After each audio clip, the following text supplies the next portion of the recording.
আসসালামু আলাইকুম প্রিয় ভাই বোনেরা। শেষ উম্মতি ওয়ালাইকুম উম্মতিরা আসসালাম। উম্মতি মোহাম্মদ। হ্যাঁ, আমি একটা জিনিস বুঝাইবার চাই, এই আদম থেকে আজ পর্যন্ত কেউ জীবিত নাই, একটার পর একটা গেছে গা, যাওয়ার পরে অপেক্ষায় রয়েছে, কারণ শেষ উম্মত রয়েছে। সেখানে কি আছে?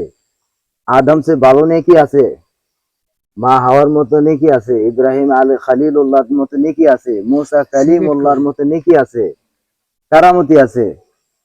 আমি আশা করি কারো কাছে নাই। আবার আল্লাহ রসুল বলেও গেছে, লা রাসূল বাদি, আমার পরে কোনো রসুল নাই। হ্যাঁ, ঈসা ঈসা নবী আসবে, তাও নবী না, উম্মত হইয়া। তা আল্লাহ কত বড় নিয়ামত দিছে আমাদেরকে। আচ্ছা ভাই, আপনার কাছে জানতে চাই, সেটা হচ্ছে আপনি আমি যেগুলো বলতেছেন এটা কি সঠিক কোরআনে আছে? কোন হ্যাঁ, হুজুর যদি ইনশাআল্লাহ কোন আল্লাহ হুজুর যদি সহজে রাখছে। কোন হুজুর যদি আপনাকে চ্যালেঞ্জ করা হয়। আমি হাদিসে যাব না, চ্যালেঞ্জ কেন যাব? লা নিকাশা ফিদ্দিন, ধর্ম তো কোনো তর্ক নাই, যার যার ধর্ম তার।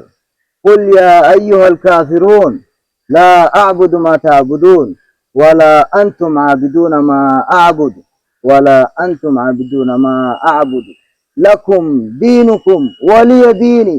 আমার দিন আমার দেন। আমি তো কই নাই মূর্তি পূজা করি, আমি তো কই না রাসূলের সাজদা করি। হ্যাঁ, আল্লাহ ভক্ত হইবার কইছে, ভক্ত হইবার কইছে, কিন্তু আমরা এখানে ধরাতে আছি। ওয়াক্তারাবাতিস সাআতু ওয়ানশাক্কাল কামার। হ্যাঁ, কিয়ামত কাছাকাছি আসা করছে। কত করোনা নমুনা, কত ভূমিকম্প আল্লাহ দেখাচ্ছে, তারপরে ঈমান আনেন না। জি ঠিক। সমস্যা সমস্যা ধরা আছেন মুসলিম ভাই, মুসলিম আছে, মুমিন আছে।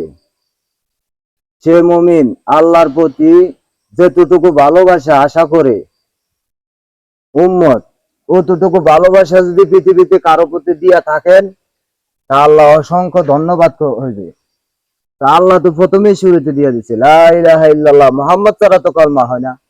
ওয়া আশহাদু আন্না মুহাম্মদ ছাড়া তো আজান হয় না। আল্লাহুম্মা সাল্লি আলা মুহাম্মদ, আল্লাহু দুরূদ আকবার। ছাড়া তো নামাজ হয় না।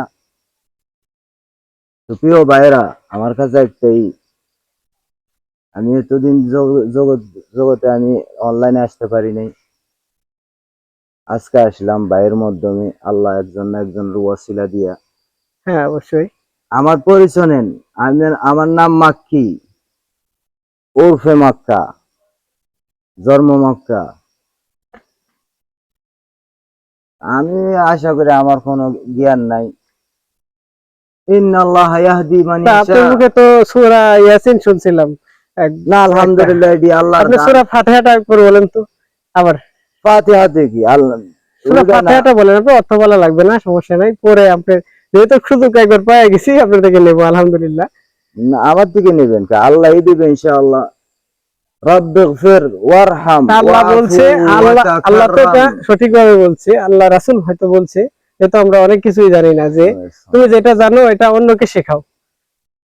হ্যাঁ, যেটা আমি ভুল পাচ্ছি এটা আমি দেখাচ্ছি। আচ্ছা ঠিক আছে, এখন যেমন আপনি নাকি সূরা। আমরা আমরা মুহাম্মদ রাসূল সাল্লাল্লাহু আলাইহি ওয়াসাল্লাম কোয়ার পরে যে কোনো ব্যক্তি যদি সাল্লাল্লাহু সাল্লাল্লাহু আলাইহি আলাইহি ওয়াসাল্লাম ওয়াসাল্লাম। বলে, তার সাথে সাথে উত্তর দেওয়া ওয়াজিব।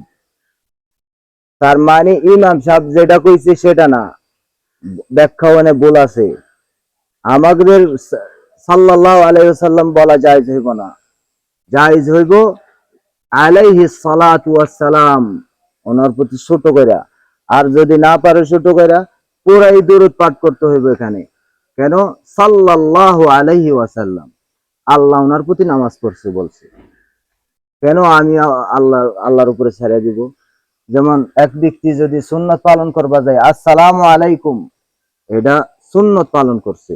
কিন্তু যে ব্যক্তি শুনবো তার কি কি হয়েছে? ওয়াজিব। ওয়াজিব। ওয়াজিব যে পালন না করবে সে বিয়াদব হয়, পাপী হয়। তো কেন আপনারা পাপী হইবেন? সালাম দিলে সালামের উত্তর সঠিকটাই দিতে হইব। যেমন সাল্লাল্লাহু আলাইহি ওয়াসাল্লাম, আলাইহিস সালাতু ওয়াস সালাম।